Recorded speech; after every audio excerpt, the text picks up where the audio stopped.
આપણી સાથે જોડાયેલા છે બજરંગ ગ્રુપના પ્રમુખ પરેશભાઈ પટણી, સાથે જ આપણે ધારી નગરપાલિકાના જેવો ઉપપ્રમુખ પણ છે.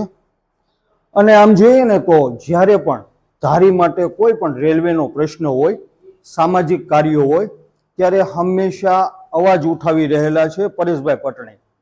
પરેશભાઈ, આપણે સીધી વાત તમારી સાથે કરીએ તો અત્યારે આપણે મિશન બ્રોડગેજ ચાલી રહેલું છે. સરકારની પાસે આપણે આશા અને અપેક્ષા રાખીએ છીએ. સાથે જ એક બિન રાજકીય મિશન છે. આની અંદર કોઈ પણ જાતનું રાજકારણ નથી. જાગૃત નાગરિકો, સામાજિક સંસ્થાઓ, દરેક રાજકીય પાર્ટીઓના જે કોઈ સદસ્યો હોય, જે કોઈ પ્રતિનિધિ હોય, તમામ આની અંદર જોડાઈ રહેલા છે. ત્યારે મિશન બ્રોડગેજ વિશે તમે પણ સરકારની પાસે કંઈક માંગણી કરો. આપણા વિસ્તારની અંદર અમરેલીથી વિસાવદર, વિસાવદરથી જુનાગઢ સુધીની જે આપણા માનની સાંસદ ભરતભાઈ સુતરિયા પણ માંગણી કરી રહેલા છે. અનિલભાઈ, આ બાબતે બજરંગ ગ્રુપ એક બિન રાજકીય સંસ્થા છે. હું રાજકારણમાં છું, પણ બજરંગ ગ્રુપ આ બ્રોડગેજ માટે જે કાંઈ આંદોલન કરવા પડે, ગામ બંધ રાખવું પડે, ઉપાસન કરવું પડે, દરેક કાર્યમાં બજરંગ ગ્રુપ દિલથી ને મિશન બ્રોડગેજની સાથે છે અને રહેશે. આ બાબતે દિલ્હી જવું પડે તો પણ આપણે જવાની તૈયારી છે. ખૂબ ખૂબ સરસ. એટલે પરેશભાઈ પટણીએ મને શરૂઆતમાં જ વાત કરી હતી કે આપણે આ મુદ્દે આ આપણી વ્યાજબી માંગણી છે. અને પરેશભાઈ, આપણે લગભગ સૌરાષ્ટ્ર, કાઠિયાવાડ, ખાસ કરીને આપણો જિલ્લો છે જે સુરત, અમદાવાદ, જે વર્ષોથી સ્થાયી છે, વેપાર અને વ્યવહાર બંને, અને ત્યાંથી દરેક નાગરિકો પોતાના માદરે વતન આવે છે. ક્યારેક એવું થાય છે કે આપણે પ્રસંગોપાત સુરત, અમદાવાદ જવું પડે છે. તો બ્રોડગેજ આપણા માટે એક પાયાની એવી સરસ મજાની સુવિધા બનશે. એનાથી આપણા વિસ્તારનો વિકાસ પણ થઈ શકે છે. બ્રોડગેજ થતા ધારી, ચલાલા, વિસાવદર, અમરેલી એના લોકો જે સુરત, અમદાવાદ સાથે જોડાયેલા છે તે લોકોને પૂરતો લાભ મળશે ને આપણો જિલ્લો છે એને વિકાસ મળશે. આ બાબતે તાત્કાલિક યોગ્ય થાય તે બાબતે મેં માગણી કરી. અને આપણે પરેશભાઈ, આજે બિન રાજકીય મિશન ચલાવી રહેલા છે, એમાં કોઈ પણ જાતનું રાજકારણ છે નહીં અને આપણે કોઈ આંદોલન નથી. આ એક મુહિમ છે, મિશન છે. શરૂઆતમાં આપણે પાર્ટ 1 એટલે કે સહી ઝુંબેશ કરેલી.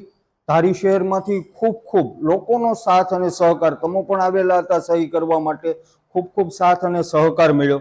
આપણા માનની ભરતભાઈને જ્યારે અમે આવેદન પત્ર આપેલું ત્યારે આપણે વર્ષો જૂનો, ખાસ કરીને તમે જે ઝુંબેશ ઉપાડી હતી ધારી માટે, રેલવેના ફાટક માટે, એ માટે પણ ભરતભાઈ તૈયારી આપણને બતાવી છે.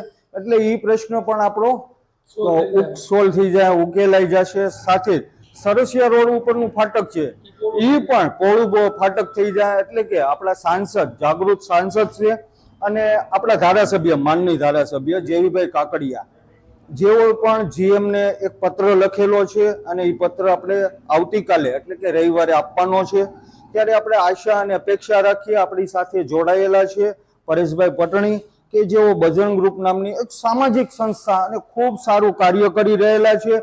અત્યારે ધારી નગરપાલિકાના ઉપપ્રમુખ પણ છે. અને આપણે પરેશભાઈ પટણી આપણને અત્યારે લેટર પેડ આપેલા છે ચેમ્બર્સ ઓફ કોમર્સ અને બજરંગ ગ્રુપના, અને આપણે આ મુખ્યમંત્રી સુધી પહોંચાડવાના છે. આપણે આશા અને અપેક્ષા સરકાર પાસે રાખીએ કે મુનાભાઈએ જે ધ્યેય સાથે જે કામગીરી ઉપાડી હતી, જે મિશન ઉપાડેલું હતું, જેમાં જાગૃત એવા ધારી તાલુકા પત્રકાર સંઘે ખૂબ સપોર્ટ આપેલો છે. અને આજે ધારી તાલુકા પત્રકાર સંઘે જે મિશન શરૂ કરેલો છે એની અંદર પરેશભાઈ પટણીથી લઈને તમામ રાજકીય પાર્ટીઓના તમામ આગેવાનો અત્યારે જે સાથ અને સહકાર આપી રહેલા છે, એ વતી આપ સૌનો ખૂબ ખૂબ આભાર માનીએ છીએ પરેશભાઈ. આવા નવા સત્કાર્યો જે ધારી શહેરને તમે આમ જોઈએ ને તો હજી પણ મુનાભાઈ વિશે કહી દઈ કે જેટલા પણ ધારીની અંદર કેમ્પ થાય છે, સામાજિક કામો થાય છે, લોકોની સેવા થાય છે, એની અંદર મોખરાનું કોઈ સ્થાન હોય.